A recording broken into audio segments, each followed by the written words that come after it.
Party के राष्ट्रीय अध्यक्ष माननीय जगत प्रकाश नड्डा जी आज सभी पत्रकार बंधुओं को एक वर्ष के प्रधानमंत्री नरेंद्र मोदी जी के कार्यकाल पे संबोधित करने वाले हैं। इस अवसर पर पार्टी ने पार्टी की मुख्य पत्रिका कमल संदेश का भी एक विशेषांक निकाला है। मैं पत्रकार वार्ता में सबसे प्रारंभ में हमारी पार्टी के राष्ट्रीय अध्यक्ष माननीय जगत प्रकाश नड्डा जी से निवेदन करूंगा कि वे आज आप सबके सामने पार्टी के मुखपत्र कमल संदेश के विशेषांक का विमोचन करें। माननीय जगत प्रकाश नड्डा जी, दोनों भाषाओं में, हिंदी तथा अंग्रेजी में।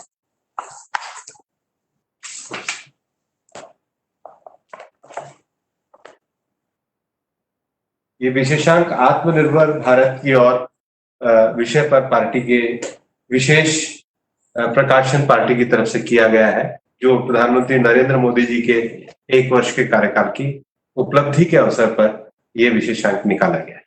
धन्यवाद माननीय राष्ट्रीय अध्यक्ष जी। अब मैं माननीय राष्ट्रीय अध्यक्ष जी से निवेदन करूंगा कि वे प्रधानमंत्री श्री नरेंद्र मोदी की सरकार के दूसरे कार्यकाल के एक वर्ष पूर्व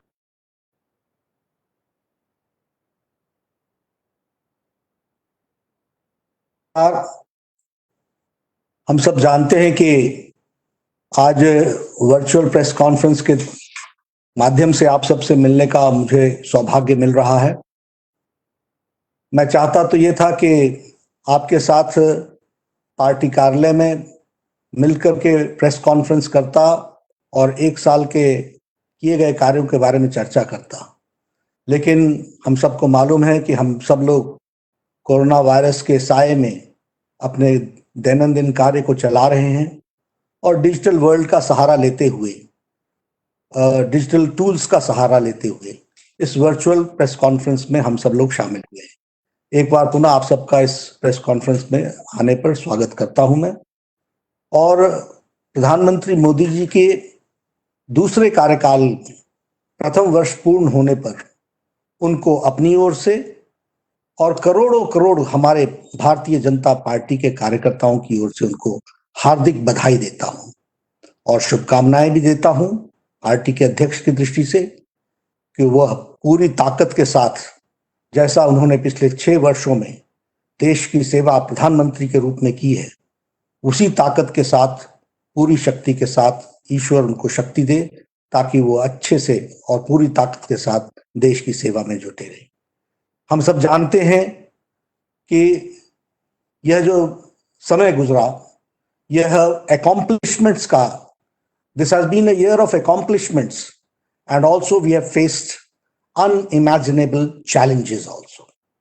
और प्रधानमंत्री जी ने बखूबी सारी चीजों को फ्रंट से लीड करके देश को एक दृष्टि दी और देश की सेवा में कोरोना के वायरस के साए को भी ठीक तरीके से संभालने का काम किया है। ये सब हम लोग जानते हैं।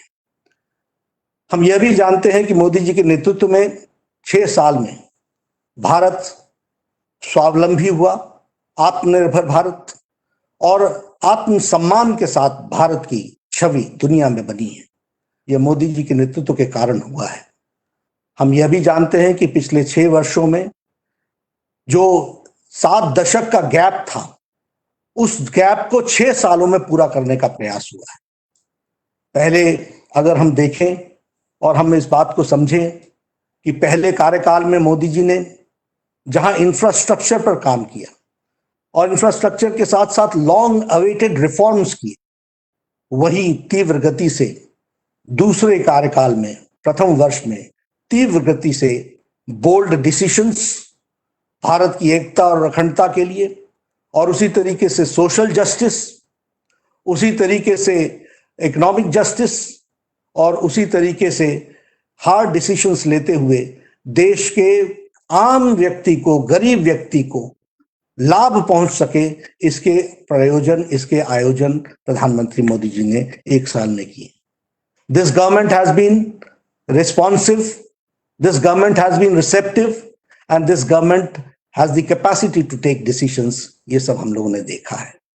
आज हम जब 1 साल पूरा कर रहे हैं तो हम ही नहीं, सारा विश्व कोरोना के साए में जी रहा है। और यह स्थिति कोरोना की दृष्टि से देखी जाए तो हम ये कह सकते हैं कि अन्य देशों के मुकाबले भारत ने मोदी जी के नेतृत्व में कोरोना की लड़ाई एक इस तरीके से लड़ी जिसमें भारत की स्थिति संभली हुई रही और बहुत हद तक उसको संभाल के रखा गया है। प्रधानमंत्री मोदी जी ने कोरोना की लड़ाई में जन भागीदारी, जन सहयोग, सबको साथ लेकर के चलना और उसके साथ साथ टाइमली एंड बोल्ड डिसीजंस लेना, ये मोदी जी की खासियत रही है।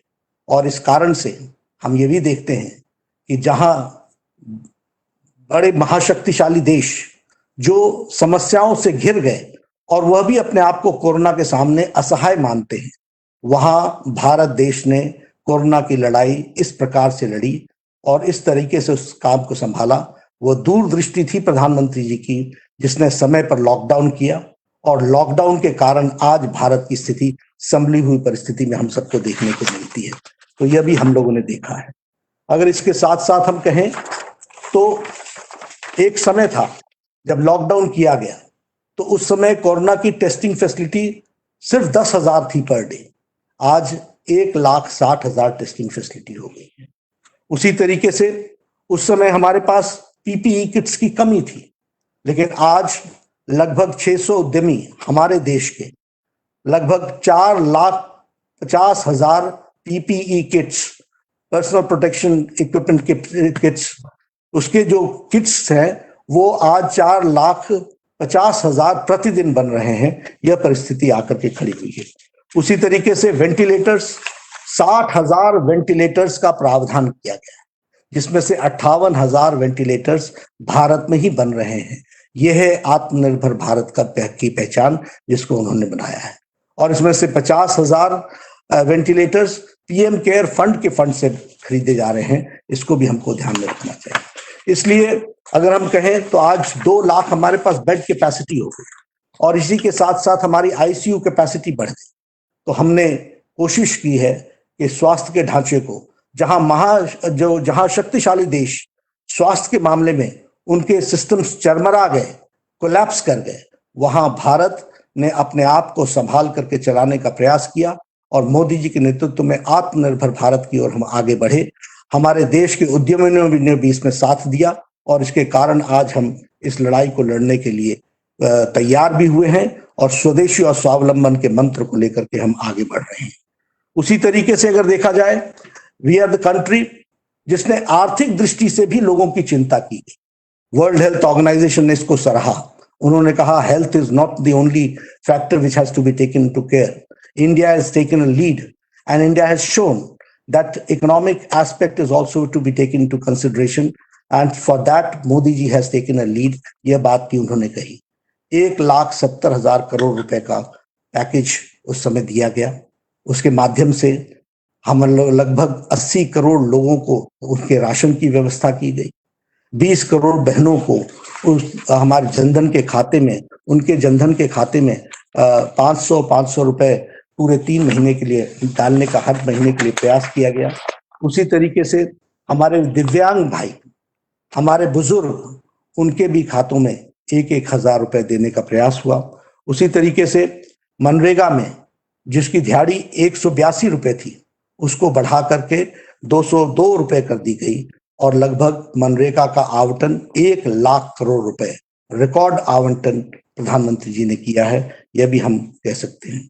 उसी तरीके से 20 लाख करोड़ रुपए का एक होलिस्टिक पैकेज प्रधानमंत्री जी ने घोषणा की, जिसके बारे में हमारे निर्मला जी ने अगले 5 दिनों में, उसकी घोषणा के 5 दिनों बाद किस किस सेक्टर के लिए, किस किस सेगमेंट के लिए क्या क्या प्रयोजन किए गए, उसको आपको विस्तार से बताया है। This is a holistic package, जिस पैकेज के माध्यम से ये प्रयास हुआ है कि हर सेक्शन को कैसे आत्मनिर्भर बनाया जा सके, कैसे उनको खड़ा किया जा सके, कैसे उनको मुख्य धारा में शामिल किया जा सके, इस तरीके के, और साथ ही साथ उनको किस तरीके की रियायतें दी जा सके, इस बात को भी करने का प्रयास किया है। उसी तरीके से अगर हम कहें तो वसुधैव कुटुंबकम का नारा लेते हुए कोरोना की लड़ाई के बीच में हम लोगों ने 100 से ज्यादा देशों को उस समय हम लोगों ने राहत पहुंचाने का काम किया और उनको मेडिसिन पहुंचाने का काम किया। यह भी हमको ध्यान रखना चाहिए। इसलिए मैं ये कह सकता हूं कि जहां कोरोना की लड़ाई है और कोरोना की लड़ाई के साथ साथ उसको होलिस्टिक तरीके से किस तरीके से लड़ा जा सकता है, इसकी दृष्टि मोदी जी ने अपने नेतृत्व की क्षमता में दिखाई है।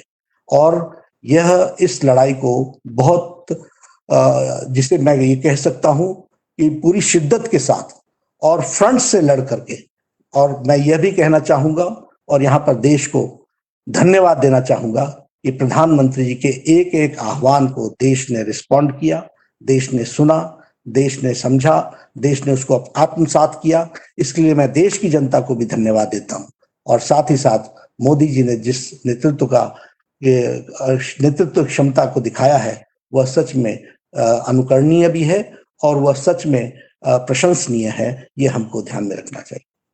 मित्रों, कोरोना के साथ साथ भारत ने मोदी जी के दूसरे कार्यकाल में प्रथम वर्ष में बहुत डिसाइसिव डिसीजंस लिए। अगर मैं बात करूं आर्टिकल 370 के एब्रोगेशन की, अगर मैं बात करूं 35A के जाने की, यह प्रधानमंत्री मोदी जी की इच्छा शक्ति का नतीजा था और उसको सूत्रधार बने हमारे गृह मंत्री अमित शाह जी, जिन्होंने उसको कार्य रूप दिया। दुनिया बोलती थी ये असंभव है।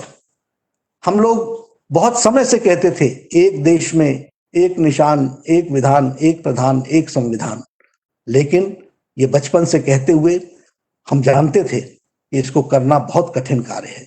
लेकिन मोदी जी की इच्छा शक्ति ने इसको पूरा किया और धारा 370 को समाप्त करके, एब्रोगेट करके, जम्मू कश्मीर की जनता जो मुख्य धारा में शामिल होने में दिक्कत आती थी, वह आज मुख्य धारा में शामिल हो गई है। वहां की महिलाओं के जो भारत के कानून नहीं लगते थे और उनको प्रोटेक्शन नहीं मिलती थी, आज उनको वो प्रोटेक्शन मिल रहा है। हमारे दलित भाई जिनके साथ अन्याय हो रहा था, वर्षों से अन्याय हो रहा था, उनको आज न्याय मिल रहा है। हमारे पाकिस्तान से आए हुए हमारे रेफ्यूजी भाई जो जम्मू कश्मीर में बस गए, उनको न्याय नहीं मिल रहा था, उनको आज न्याय मिल रहा है। उसी तरीके से हमारे प्रॉपर्टी राइट्स जो महिलाओं की थी, वह उनको नहीं मिलती थी, वह आज उनको मिल रही है। इस तरीके से जम्मू कश्मीर, लद्दाख का इलाका वो हमेशा इग्नोर्ड था, वो आज मुख्य धारा में शामिल होकर के अपने विकास की प्रगति के पथ पर चल पड़ा है। इसलिए धारा 370 ये देश की एकता और अखंडता का बहुत महत्वपूर्ण फैसला था जिसको मोदी जी ने लिया। अगर हम उसके साथ साथ बात करें तो हमारे CAA का, सिटीजन्स अमेंडमेंट एक्ट, वर्षों से बात चली आ रही थी कि हमारे अफगानिस्तान से, हमारे बांग्लादेश से, हमारे पाकिस्तान से जो बेचारे आए हैं, रिलीजियसली परसिक्यूटेड हैं, उनको यहाँ पर भारत में स्थान मिलना चाहिए। लेकिन ये काम नहीं हो पा रहा था। प्रधानमंत्री मोदी जी ने फैसला लिया और इस फैसले के कारण आज CAA, सिटीजन्स अमेंडमेंट एक्ट लागू हुआ और उनको मुख्य धारा में शामिल होने का मौका मिला, उनको सिटीजनशिप राइट्स मिले। ये हम ध्यान में है।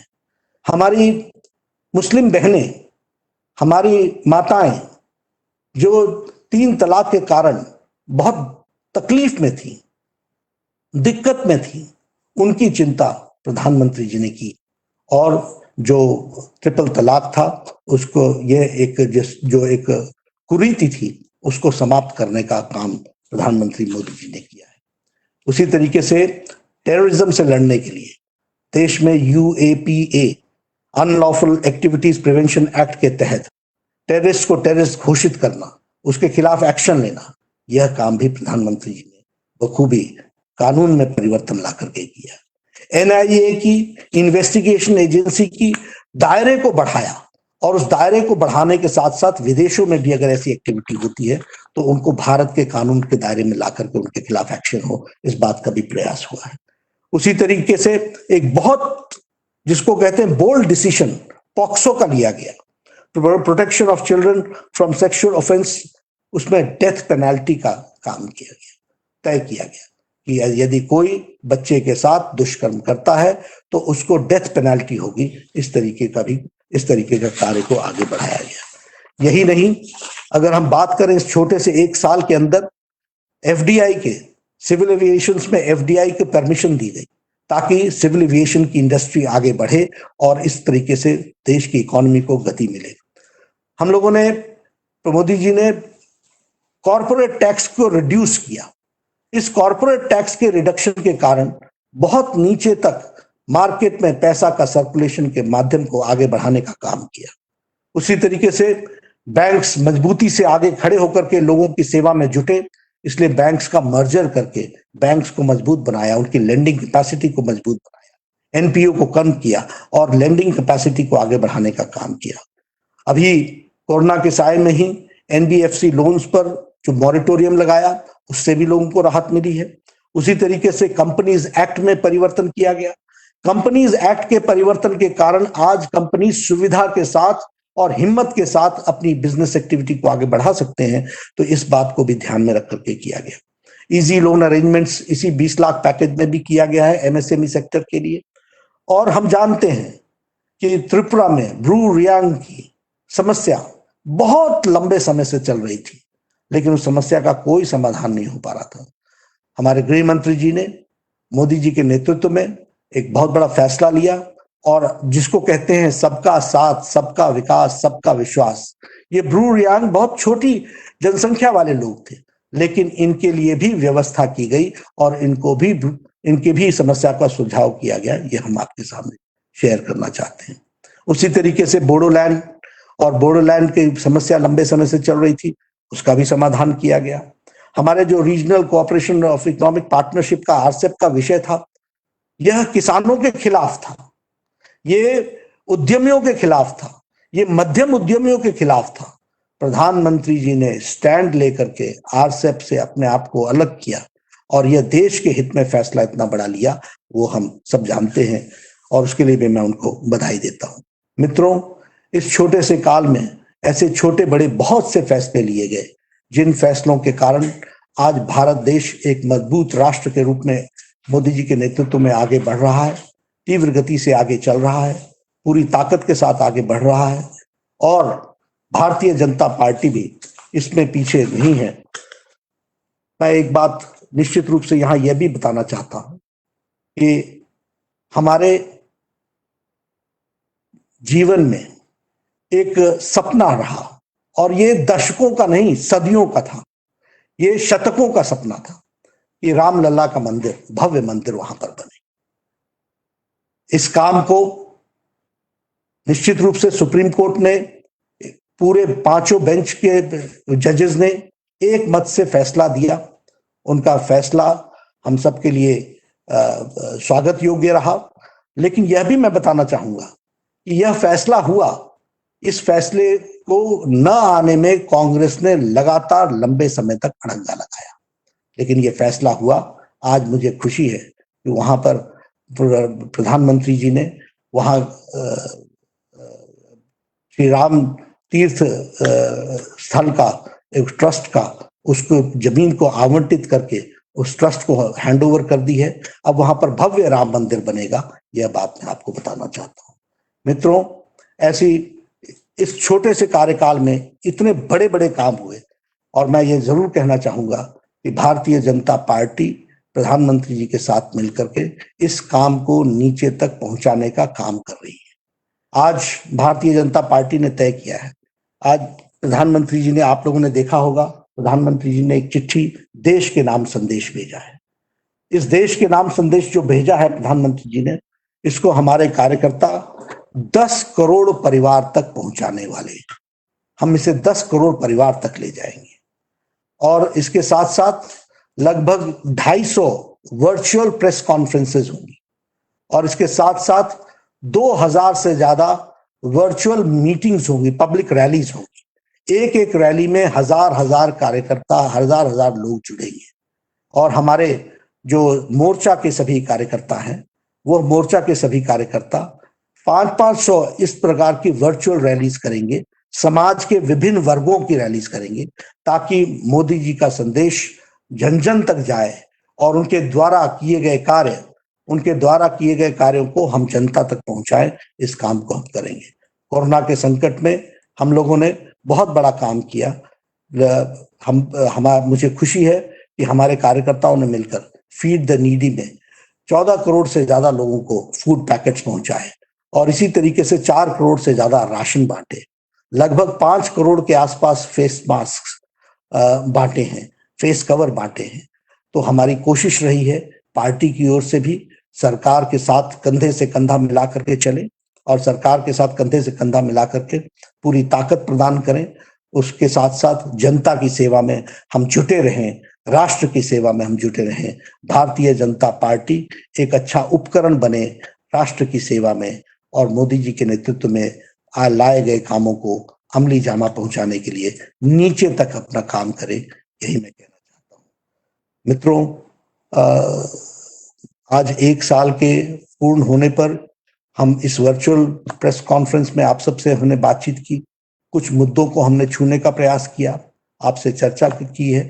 निश्चित रूप से एक प्रयास हम लोग कर रहे हैं ताकि इस कोरोना के साए में भी देश तीव्र गति से आगे बढ़े और देश और हम पार्टी के लोग, पार्टी के कार्यकर्ता एक अच्छा उपकरण बन सके देश सेवा में, यही मुझे कहना है। धन्यवाद। धन्यवाद माननीय अध्यक्ष जी। मीडिया के सभी मित्र हमारी इस पत्रकार वार्ता में हमसे जुड़े हुए हैं। जो मीडिया के मित्र अब प्रश्न पूछना चाह रहे हैं, मैं उनसे कहूंगा कि वो अपना नाम चैट बॉक्स के अंतर्गत डाल दें ताकि उनके नाम को बुलाया जा सके। और मैं पार्टी के सह मीडिया प्रभारी संजय मयूख जी से कहूंगा कि वो जो मीडिया के मित्रों ने प्रश्न के लिए नाम दिए हैं, कृपया उनके नाम लेना शुरू करें। संजय जी। नमस्कार मित्रों, अब आप चैट बॉक्स और हमारे मोबाइल पे भी SMS कर सकते हैं। यदि कोई असुविधा हो तो मैं आपके नाम को पुकारूंगा। तो सर्वप्रथम श्री ऐश्वर्य कपूर, रिपब्लिक टीवी।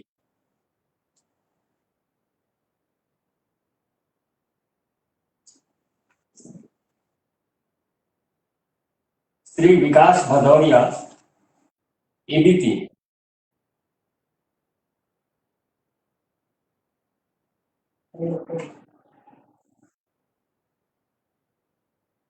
विकास जी, मैंने आपको अनम्यूट किया है, अनम्यूट करके अपनी बात रखें।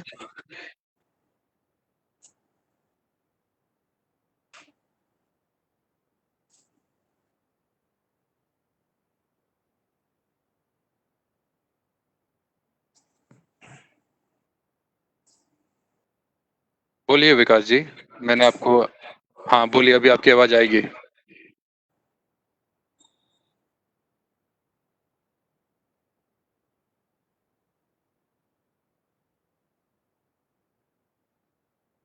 दिनेश जी, कोई टेक्निकल प्रॉब्लम क्या? लगता है विकास जी अनम्यूट नहीं कर पा रहे हैं, आगे चलते हैं। अमिताभ सिन्हा, आपको विकास जी की आवाज आ रही है। विकास जी जी पूछिए अपना सवाल। विकास भदौरिया। मेरा सवाल ये है कि धारा 370 के उन्मूलन और समान नागरिक संहिता, माफ कीजिएगा, नागरिक संशोधन कानून लाए जाने के बाद भारत की राजनीति में आप किस तरह का बदलाव देखते हैं, और क्या ये बदलाव केवल जम्मू कश्मीर के नक्शे बदलने तक सीमित है या इसका असर जो है भारत की आगामी आने वाली राजनीति पर भी पड़ेगा? देखिए, सबसे पहली बात तो ये है कि मैंने जैसा बताया कि जम्मू कश्मीर के लोगों की मेन स्ट्रीमिंग हुई है। लगभग 100 से ऐसे कानून थे जो भारत के पार्लियामेंट ने पारित किए थे और वो जम्मू कश्मीर की धरती पर नहीं लग रहे थे। आज वहां पर पंचायत का सीधा पैसा, अब पंचायत में सीधे भारत सरकार का सीधा पैसा पंचायत में जा रहा है। इसके पहले ही वो जम्मू कश्मीर की ट्रेजरी पर जाता था और जम्मू कश्मीर की ट्रेजरी डिसाइड करती थी कि देना है कि नहीं देना है, देना है तो कितना देना है।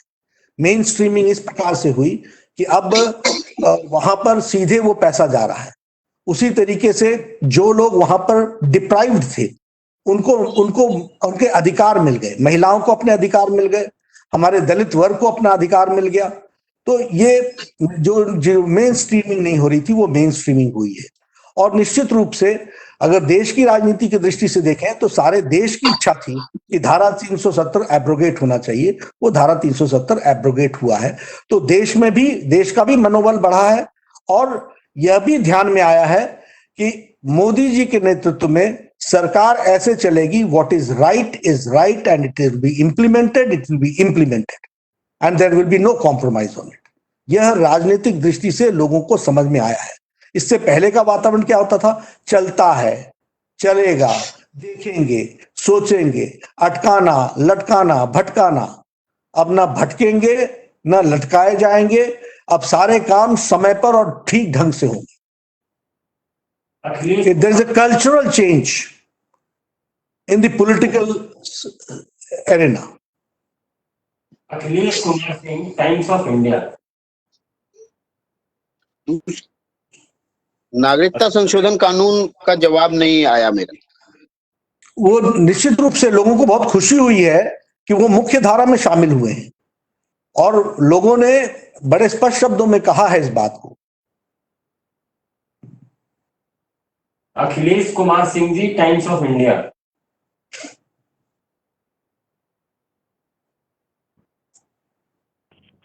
सर नमस्कार।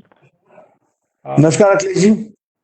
सर, ये जिस तरह की राजनीतिक पॉलिटिकल एलिगेशंस और काउंटर एलिगेशंस हुए हैं कोविड-19 के क्राइसिस में भी, एक तो ये सवाल है कि इस पर आपका क्या कहना है, और दूसरा बिहार चुनाव में किस तरह से आपका कैंपेन होगा और क्या अलायंस पार्टनर्स वगैरह से आपकी इस पर कोई चर्चा हुई है अभी तक? Thank you sir. देखिए, जहां तक भारतीय जनता पार्टी का सवाल है, हम लोगों ने कोरोना क्राइसिस में कभी भी राजनीतिकरण नहीं किया। हाँ, ये जरूर है कि कांग्रेस पार्टी का व्यवहार, आचार वह जिम्मेदाराना नहीं रहा है। जिस जिम्मेवारी के साथ उनको रखना चाहिए था वो उन्होंने नहीं बर्ताव किया। इस कारण से एलिगेशंस, काउंटर एलिगेशंस ये जरूर लगे, लेकिन ये दुर्भाग्यपूर्ण है। और भारतीय जनता पार्टी सेवा में विश्वास करती है। इस कोरोना क्राइसिस में हम क्या बेस्ट कर सकते हैं, ये हमने करने का प्रयास किया है। हमारे मजदूर भाई तकलीफ में रहे, हम जानते हैं बहुत तकलीफ में रहे, लेकिन भारतीय जनता पार्टी का एक एक कार्यकर्ता सड़क पर उतर करके उनकी सेवा के लिए उतरा है। हमने वहां राजनीति नहीं की और हमने इसको बखान भी नहीं किया। हमने इसकी चर्चा नहीं की। आपने पूछा इसलिए मैं बता रहा हूं आपको। लेकिन हम लोगों ने उनको वो सुरक्षित अपने घर पहुंच सके। बेचारा घर के लिए निकल गया, वो किन परिस्थितियों में निकला है, उसको हम लोगों ने किस तरीके से ठहरने का इंतजाम से लेकर के, भोजन के इंतजाम से लेकर के, जो हमारी ताकत थी वो हमने लगाई है। लेकिन अब ऐसा मैं कहना नहीं चाहता, लेकिन निश्चित रूप से वीडियो कॉन्फ्रेंसिंग करके इश्यूज को खड़ा करना और इश्यूज को भी कंफ्यूज्ड हालत में खड़ा करना, ये जिन्होंने किया है देश ने देखा है और देश सारी चीजों को देख रहा है। रविंद्र सिंह, जी न्यूज। रविंद्र जी।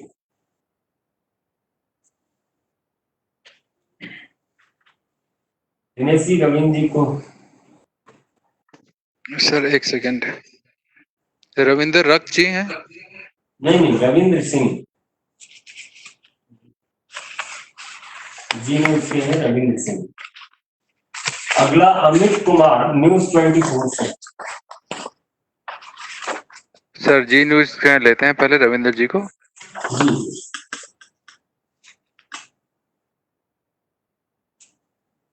रविंद्र जी बोलिए, आपका माइक खोल दिया गया है, आप बोलिए।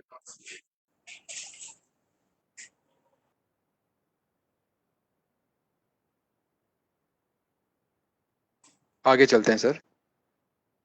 अमित कुमार, न्यूज 24।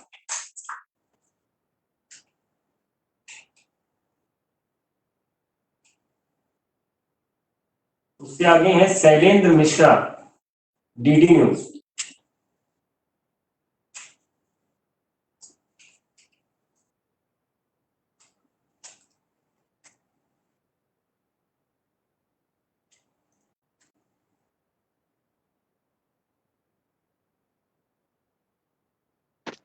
शैलेंद्र जी बोलिए। हाँ, मेरा सवाल सर ये है, ऑडियो आ रहा है? हेलो थोड़ी आवाज बढ़ा दीजिए सर। मेरा जोर सवाल से ये बोलिए है, शैलेंद्र जी। हाँ, सर मेरा सवाल ये है कि जितने बोल्ड फैसले देखने को मिले इस एक साल में, तो क्या ये उम्मीद किए जाए कि आगे भी जो बीजेपी की विचारधारा से जुड़े जो फैसले रहे हैं वो फैसले देखने को मिलेंगे? इस तरह से जो 5 साल रहा है और ये एक साल जो दूसरे कार्यकाल का रहा है, उसे आप अलग मानते हैं? ये शैलेंद्र जी, प्रश्न थोड़ा सा रिपीट करें और जरा जोर से बोलें।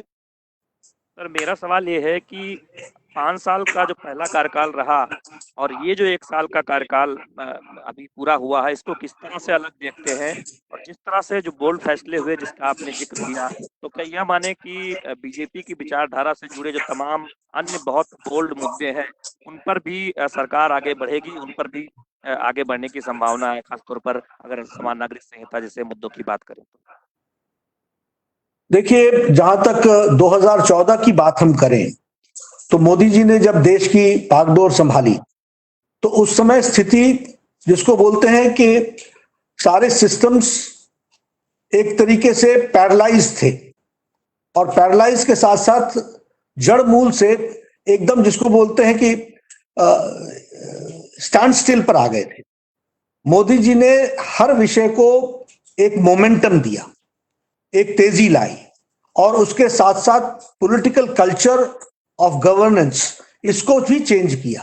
कैसे पॉलिटिकल डिसीजंस के माध्यम से गवर्नेंस को काम करने लायक बनाते हैं और काम लिया जाता है और काम को आगे बढ़ाया जाता है, मंजिल तक पहुंचाया जाता है, इस काम को किया। जब मोदी जी दूसरी बार आए हैं तो the government was in full momentum, वो एक मोमेंटम में थी, एक पेस में रही है, और उस पेस के कारण आपको ध्यान में आया होगा कि वेरी बोल्ड डिसीजंस, और आपने भी देखा होगा कि इतनी बड़ी जनमत मोदी जी को मिला, उसको ध्यान में रखते हुए जो आशाएं और आकांक्षाएं थी उसको पूरा करने के लिए बिफोर टाइम चीजों को भी करने का प्रयास हुआ है। तो यह बोल्ड डिसीजंस में हम मोदी 2 में जब हम गए हैं, जब हम दूसरे कार्यकाल में गए हैं, तो सरकार और पार्टी पूरी ताकत के साथ एक मोमेंटम में रही है, और उस मोमेंटम के कारण डिसीजंस को और फैसले हुए हैं। जहां तक आइडियोलॉजिकल प्रश्न के अन्य मुद्दे हैं, निश्चित रूप से पार्टी और सरकार जो है वो समय समय पर सारी चीजों की चिंता करेगी। जो मैनिफेस्टो में हम लोगों ने कहा है, जो हम लोगों ने अपने विजन डॉक्यूमेंट में भी कहा है, उसको पूरा करने के लिए हम अग्रसर होंगे।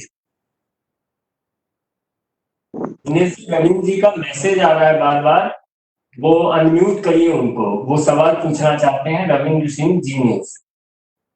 सर जी न्यूज से एक अकाउंट लॉगिन है, मैंने उनको अनम्यूट कर रखा है, और हाँ। अमित जी को भी मैंने अनम्यूट कर रखा है। आप दोनों में से जो भी अपना सवाल पहले पूछना चाहें अपनी बात रख सकते हैं।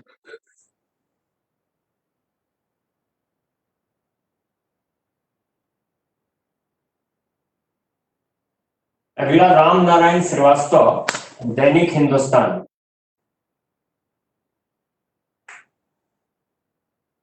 हेलो हेलो हेलो, हाँ, आवाज आ रही है? हाँ, अमित बोल रहा हूँ। हाँ जी।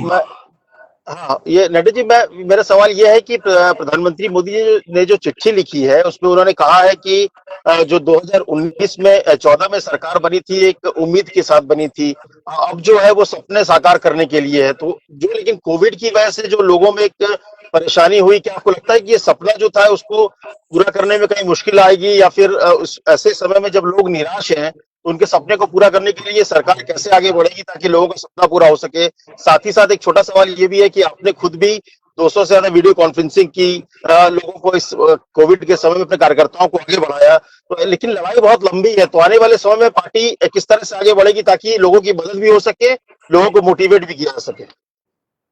देखिए, सबसे पहली बात तो ये है कि अब कोरोना का जो संकट और संक्रमण रहा है, ये अनइमेजिनेबल रहा है। किसी ने भी इसकी कल्पना नहीं की थी, ये अकल्पनीय रही है। इस कारण से सभी चीजों की गति में एक ठहराव सा आया, धीमी हुई है, इसमें कोई दो राय नहीं है। लेकिन जिस तरीके से भारत अब कोरोना के साथ जीने की मंशा बनाते हुए आगे बढ़ रहा है, और उसके साथ साथ अपनी कैपेसिटीज को भी, हेल्थ इंफ्रास्ट्रक्चर में भी कैपेसिटीज को इंप्रूव कर रहा है, तो निश्चित रूप से इन दोनों के साथ हम आगे बढ़ने का प्रयास करेंगे। है सब कुछ एक्सपेरिमेंट ही, हर दिन नए तरीके इजाद करने पड़ते हैं, क्योंकि ये अनइमेजिनेबल क्राइसिस रहा और इसके रिपरकशंस भी अनइमेजिनेबल रहे हैं। इस अनइमेजिनेबल रिपरकशंस को उस नए तरीके से एड्रेस करने का प्रयास दैनंदिन हम लोगों ने किया है, भारत की सरकार मोदी जी के नेतृत्व में कर रही है। तो उसी तरीके से उसको हम आगे बढ़ाने का प्रयास करेंगे। हाँ, यह जरूर है, देश मोदी जी के साथ खड़ा है और उनकी ताकत का उपयोग करते हुए मोदी जी सारे सपनों को साकार करेंगे, ये हमारा विश्वास है।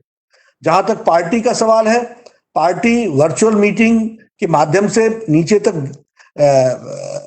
एक्टिवेट हुई है, लेकिन इस एक्टिविटी को हम रोकने वाले नहीं हैं। यह जिसको कहा जाए डिजिटल वर्ल्ड के माध्यम से ही हमने इस बात को आगे बढ़ाया है। अब हम ही नहीं, सबको इसका उपयोग करना पड़ेगा, लेकिन हम इसका ज्यादा से ज्यादा उपयोग करेंगे और इसके माध्यम से जनता से कनेक्ट नहीं छूटे, इस बात की जनता के साथ हम जुड़े रहें और जनता की सेवा में हम लगे रहें, इस बात के लिए हम प्रयासरत होंगे। इसीलिए मैंने आपसे कहा कि 1000 से ज्यादा वर्चुअल रैलीज होंगी, 1000 से ज्यादा, और ये 2000 से ज्यादा वर्चुअल रैलीज होंगी। उसी तरीके से 500 से ज्यादा वर्चुअल रैलीज हमारे मोर्चा विभिन्न सेक्शंस के साथ करेंगे। तो पार्टी को डिजिटली ही आगे ले जाना पड़े तो हम उसके लिए भी तैयार हैं और उसको हम पूरे आगे बढ़ाने का प्रयास कर रहे हैं। अमिताभ सिन्हा जी, टीवी 18।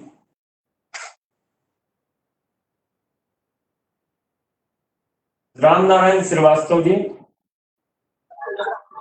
अमिताभ जी, आप अपनी बात रखिए।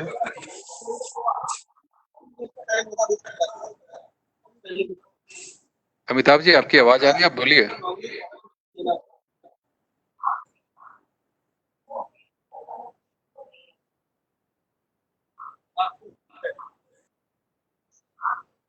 संजय जी, आपने जी से किन का नाम लिया था? रविंद्र सिंह। वो लगातार मुझे मैसेज भेज रहे हैं कि मुझे अनम्यूट नहीं किया गया। सर, क्योंकि इनके नाम से तो वो लॉगिन नहीं है, वो किसी दूसरे नाम से लॉगिन हो। आप अगला बताइए सर। अमिताभ जी, उनको हमारी आवाज जा रही है बट वो अपनी बात रख नहीं पा रहे हैं, उनका माइक भी चालू है। रामनारायण श्रीवास्तव जी, हिंदुस्तान।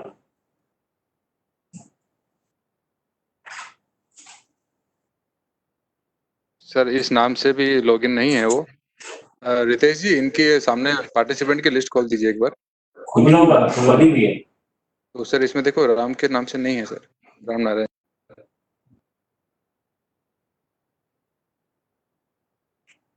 सर, इसके अलावा रविकांत राय जी ने अपना रेज हैंड किया है, प्रदीप कुमार जी ने किया है। जी, ठीक है, मैं देख रहा हूँ, मेरे सामने है। तो निस्तुला जी हैं, निस्तुला।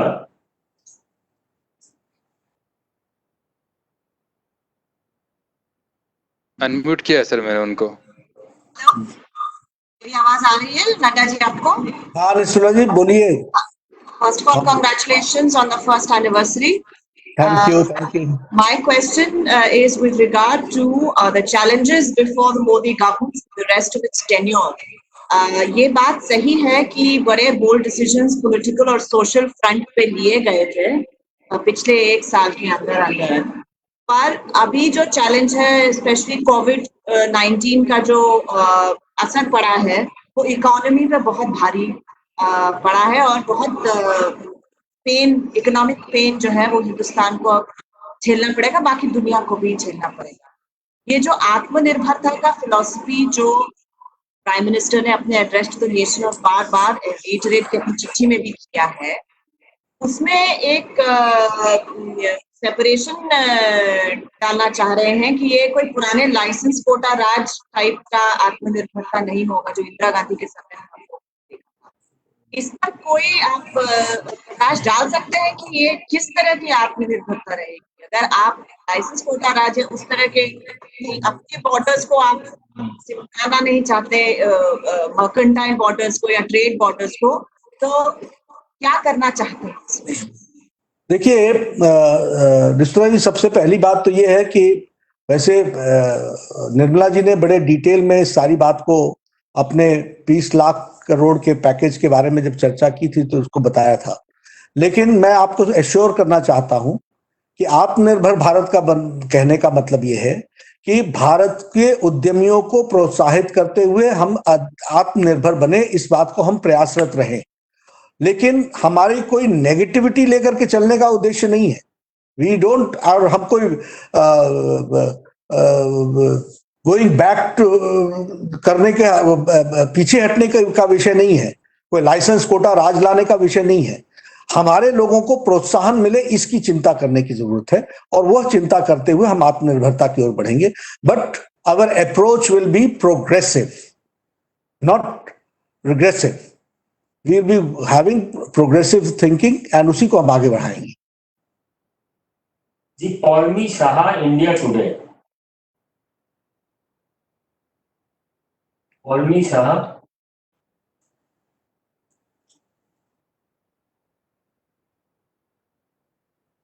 पौर्णमी शाह जी बोलिए, माइक अनम्यूट है उनका। पौर्णमी बोलिए।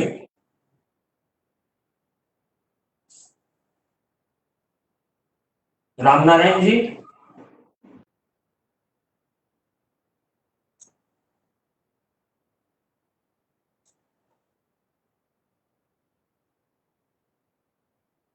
नवनीत मिश्रा।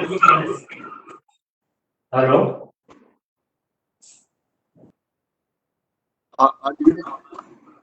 ये आवाज आ रही है मेरी?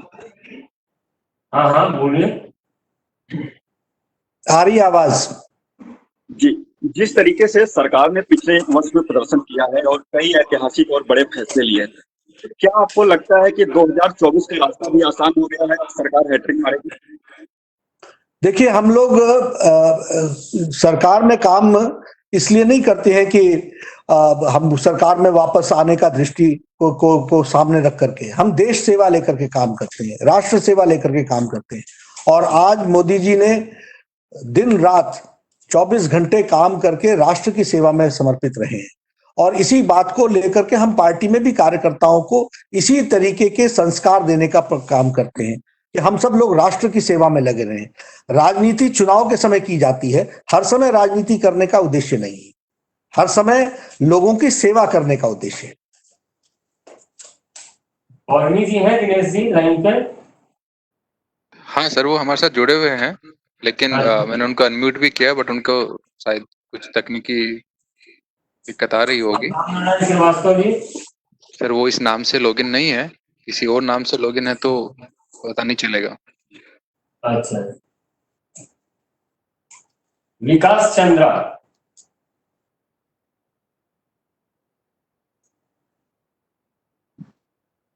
मेरी आवाज आ रही है? हाँ हाँ बोलिए। मेरी हाँ नड्डा जी, मैं विकास चंद्र बोल रहा हूँ न्यूज नेशन से। जी, मेरा सवाल है कि लगातार कांग्रेस की तरफ से और खास तौर पर राहुल गांधी जी की तरफ से आरोप लगाया जाता है और कहा जा रहा है कि लॉकडाउन तो फेल हो गया, लॉकडाउन तो फेल हो गया, और हवाला प्रवासी मजदूरों का देते हैं। तो आप क्या मानते हैं, किस वजह से बार बार कांग्रेस की तरफ से इस तरह के आरोप लगाए जाते हैं कि लॉकडाउन तो फेल हो गया? प्लान बी क्या है? ऐसा है कि राहुल गांधी जी की गहराई से इन सब चीजों पर समझदारी नहीं, कम है उनकी। वो इन विषयों को गहराई से समझ नहीं पाते हैं, और इस कारण से वो इस तरीके के स्टेटमेंट्स देते रहते हैं जो खुद कंफ्यूजिंग होते हैं। कभी कहते हैं कि लॉकडाउन जल्दी लगा दिया, कभी कहते हैं कि लॉकडाउन उठा क्यों नहीं रहे हैं, कभी कहते हैं कि केसेस बढ़ रहे हैं तो उठा क्यों रहे हैं। तो his statements are only for politics and for political ends. It has got nothing to do with the addressing the issues of corona crisis. वो राजनीतिकरण से प्रेरित होकर के इस तरीके के बयानबाजी करते रहते हैं।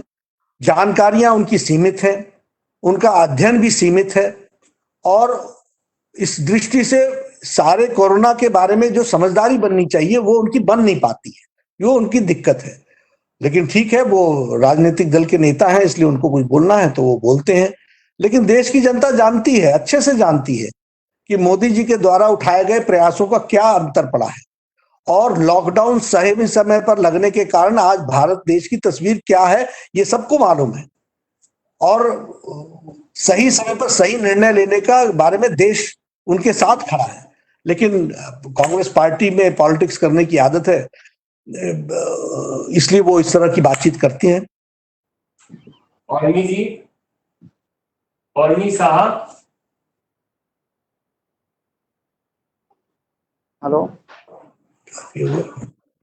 रामनारायण श्रीवास्तव, हिंदुस्तान अखबार से। बोलिए बोलिए।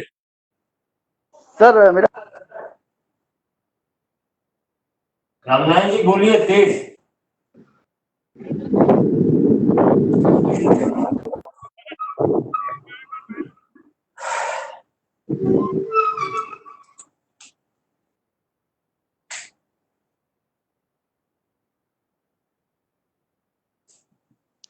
रामनारायण जी बोलिए।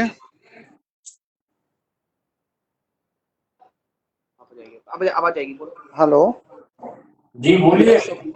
जी, मेरा सवाल यह है कि प्रधानमंत्री जी ने आह्वान किया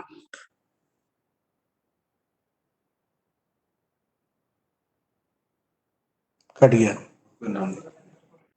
Ravindra Zee News, Ravindra Singh Zee News, Paulami Shah India today.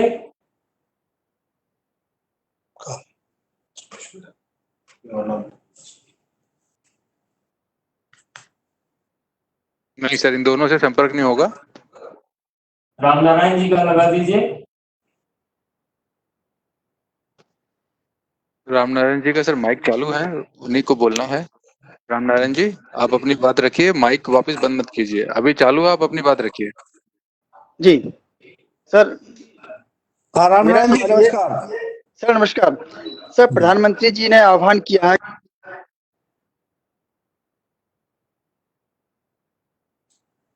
आवाज कट गई भाई, आवाज नहीं आ रही है।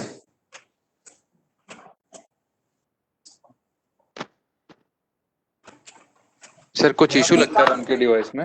रविकांत राय।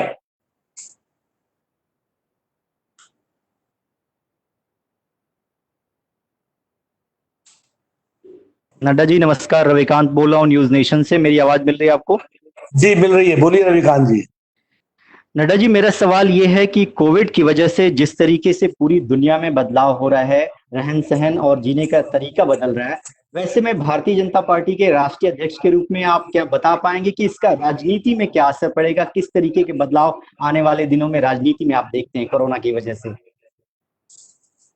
देखिए, निश्चित रूप से अगर राजनीतिक दृष्टि से आप कहेंगे इलेक्शन कैंपेन में, तो कैंपेन में तो असर बहुत पड़ेगा इसका, क्योंकि जो एक जीवन शैली है वह बहुत ही रिस्ट्रिक्टेड वातावरण में ही कैंपेनिंग करने का मौका मिलता है। पार्टी की गतिविधियों को तो नीचे तक चलाने की व्यवस्था होती है, हो गई है, उसको तो करेंगे, लेकिन कैंपेनिंग पार्ट में निश्चित रूप से दिक्कतें आएंगी, और वो हम ही को नहीं आएंगी, सबको आएंगी। हमको उसको उसी तरीके से देखना पड़ेगा। लेकिन हाँ, इसके कारण हमें सोशल डिस्टेंसिंग, मास्क न लगाना, ऐसा नहीं करना है। हम आपसे भी निवेदन करेंगे, सब लोग स्वस्थ रहें और जागृत रहें, सजग रहें, इसकी आवश्यकता है। धन्यवाद मित्रों। माननीय राष्ट्रीय अध्यक्ष जी ने इस पत्रकार वार्ता को संबोधित किया। आज शाम को 4 बजे वो पार्टी के सभी कार्यकर्ताओं को फेसबुक लाइव के माध्यम से भी पूरे देश के कार्यकर्ताओं को संबोधित करने वाले हैं, और पार्टी का आने वाले 1 महीने तक जो अभियान चलेगा उसका भी शुभारंभ करने वाले हैं। आप सभी इस पत्रकार वार्ता में आए, आप सबका बहुत बहुत धन्यवाद। नमस्कार। नमस्कार।